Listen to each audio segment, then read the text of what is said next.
You're listening to 5 Minutes of English with Laura Pickens, a short podcast about the way we actually talk, like for real.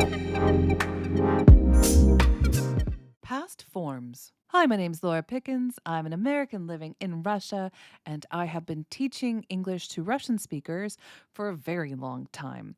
And this is one of my favorite lessons. I don't work as a teacher anymore, and I'm happy to share these lessons that I have gathered throughout the years as they are just gathering dust in my mental shelves. Today, we are talking about 3 past forms.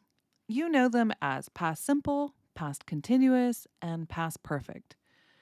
I want you to look at these as tools for storytelling. I don't like just talking about grammar without some context added to it. So, in this way, we're going to think about these as different tools, different colors on our palette for creating some art. So, instead of going into the nitty gritty of the grammar, what we're going to do is we're going to do an exercise. We are going to say, "You are arriving home. It is evening, and we are going to be asking the question, what do you see?"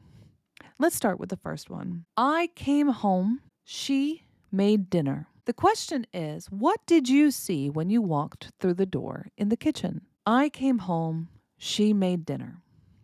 What do you see? You see an empty kitchen.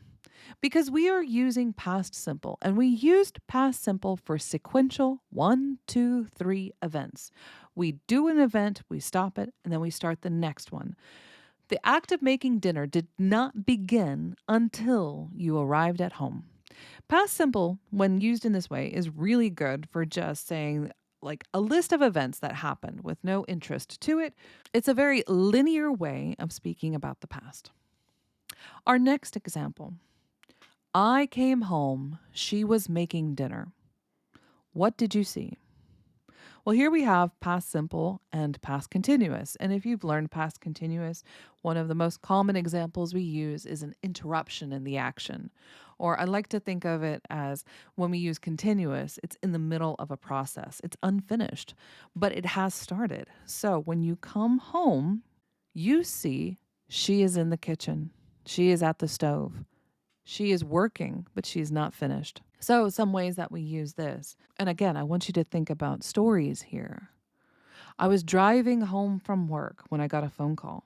I was talking to my friend when I realized. I was listening to the song when I remembered. There's a lot of tricks to past continuous, and I can make a whole podcast about how powerful it is as a storytelling device, and I think I will. Our next past form. I came home. She had made dinner. What do you see? Had made, this is past perfect. It means an action that happened before another action in the past. More past than past is my shortcut. This is for when we want to tell a story out of order. So when you came home and she had made dinner, you came into the kitchen and you saw dinner was finished because that action happened before the other one. But the question is, why would we talk this way? Because of interest. Sometimes you don't want to tell things as they linearly happened because the punchline, the whole point of the story might happen in the middle. We might want to save that point for the very end of our story. Imagine, I was so worried about dinner.